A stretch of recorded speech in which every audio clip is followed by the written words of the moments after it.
થરાદની પઠામડા હાઈસ્કૂલના શિક્ષક ભરત પરમારનો થરાદની ચુડમેર પુલ પાસેની નર્મદા કેનાલમાંથી મૃતદેહ મળવાનો મામલો। શિક્ષકની આત્મહત્યા કરવા દુષ્પ્રેરણા મામલે બનાસકાંઠા જિલ્લા શિક્ષણ અધિકારી સહિત 6 લોકો સામે થરાદ પોલીસ મથકે ફરિયાદ નોંધાઈ છે।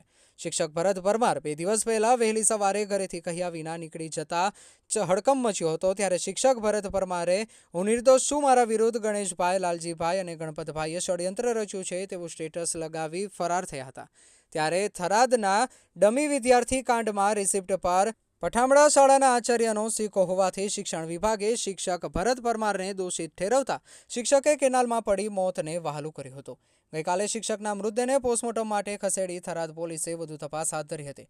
મૃતકના પરિવારજનોએ જિલ્લા શિક્ષણ અધિકારી હિતેશ પટેલ, પથમડા સ્કૂલના શિક્ષક અંકિતાબેન મહેતા સહિત 6 લોકો સામે ફરિયાદ નોંધાવતા પોલીસે વધુ તપાસ હાથ ધરી છે।